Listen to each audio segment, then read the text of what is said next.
بسم اللہ الرحمن الرحیم۔ السلام علیکم۔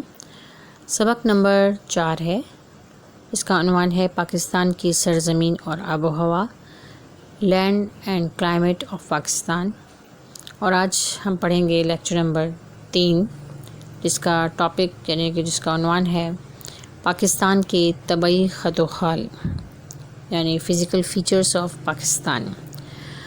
پاکستان کی عرضی سطح کو طبعی خط و خال کے لحاظ سے مندرجہ ذیل 4 بڑے حصوں میں تقسیم کیا جا سکتا ہے۔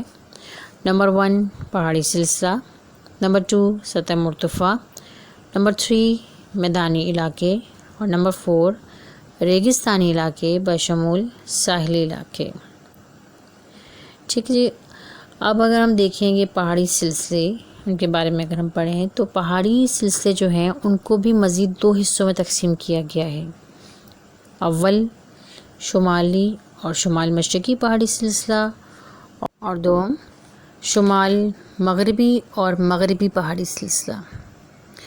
اس میں شمال مشرقی پہاڑی سلسلے میں جو مین پہاڑ آتے ہیں یا جو سلسلے آتے ہیں وہ ہیں کوہ ہمالیہ اور کوہ قراقرم۔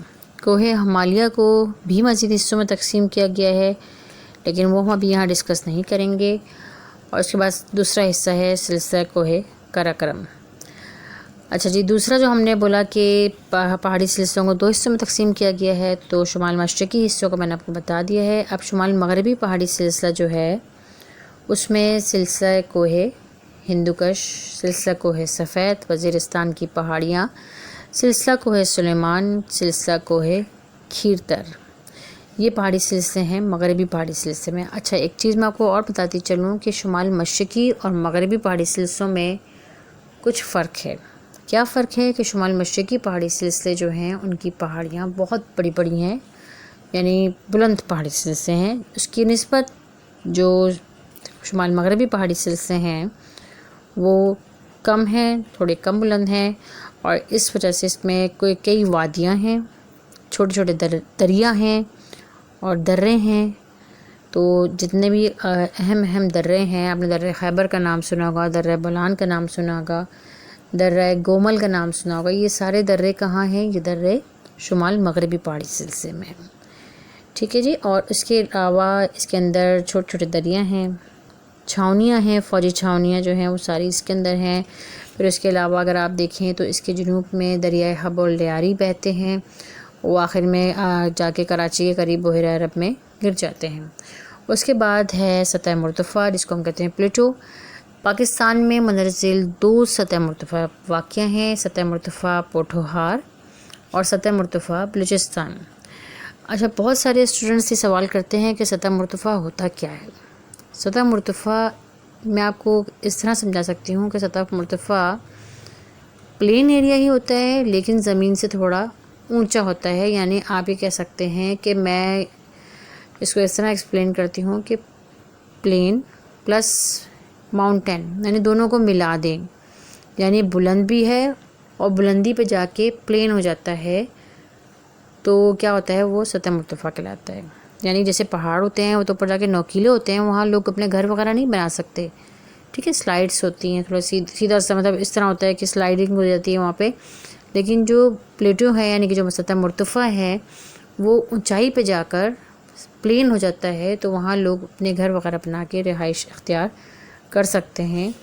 تو امید ہے کہ یہ آپ کو سمجھ میں آ گیا ہوگا اس کا ڈفرینس۔ اچھا جی، اس کے بعد ہے میدانی علاقے۔ پاکستان کے جو میدانی علاقے ہیں وہ دریائے سندھ اور اس کے معاون یعنی دریاؤں کی لائی ہوئی مٹی سے بنے ہیں، اور یہ وسیع و عریض میدانی علاقے جو ہیں وہ 3 حصوں میں تقسیم کیے گئے ہیں۔ ایک بلائی کا مطلب ہوتا ہے اوپری حصہ، دریائے سندھ کا بلائی میدان، دریائے سندھ کا زیریں میدان، اور دریائے سندھ کا ڈیلٹائی میدان۔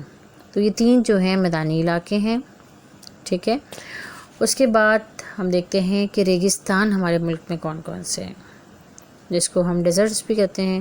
تو ڈیزرٹ جو ہیں وہ ہیں 4، ٹھیک، تھل کا ریگستانی علاقہ، چولستان کا ریگستانی علاقہ، تھر اور نارا کا ریگستانی علاقہ، اور نمبر 4 چاغی اور خاران کا ریگستانی علاقہ۔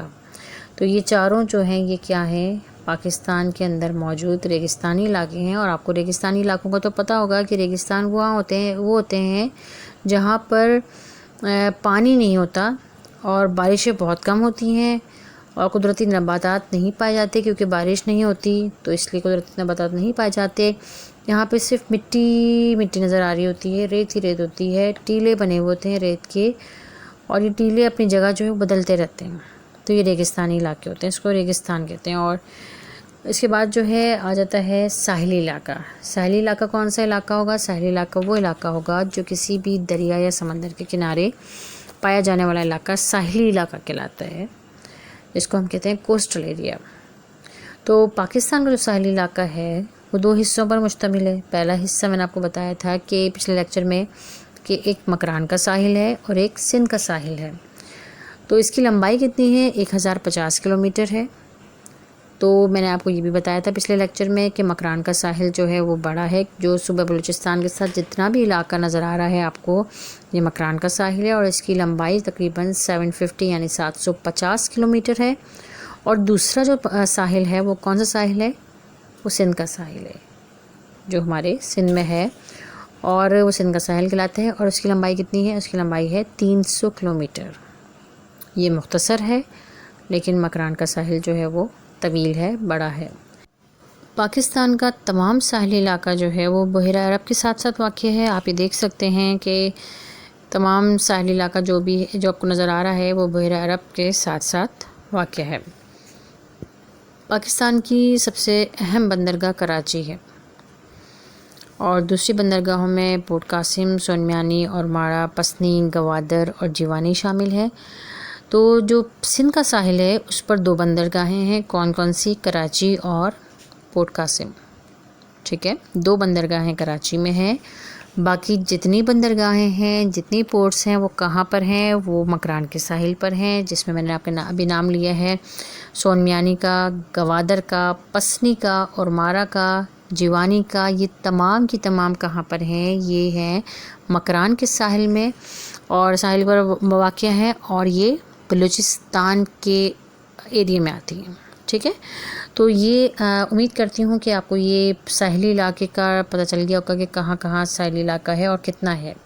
تو اللہ کا لاکھ لاکھ شکر احسان ہے کہ ہمارا جو ملک ہے پاکستان جو ہے اس میں ماشاءاللہ تمام فزیکل فیچرز ہیں۔ اگر آپ دیکھیں تو کہیں بڑے بڑے پہاڑ بھی ہیں، کہیں سمندر ہیں، کہیں دریا ہیں، کہیں ڈیزرٹس بھی ہیں، کہیں آپ دیکھیں تو ساحلی علاقے بھی ہیں، میدان ہی میدان بھی ہیں نظر آئیں گے آپ کو۔ تو ہر طرح کی خطے سے، ہر طرح کی خوبصورتی سے ہمارا ملک جو ہے وہ مالا مال ہے۔ اور میں یہ کہنا چاہوں گی کہ بینگ اے پاکستانی، ہم سب کو یہ پتہ ہونا چاہیے کہ ہمارے ملک میں کیا کیا چیزیں موجود ہیں، کون کون سے فزیکل فیچر ہمارے ملک میں موجود ہیں۔ تو آج کا لیکچر بس اتنا ہی ہے۔ اگلے لیکچر تک کے لیے اللہ حافظ۔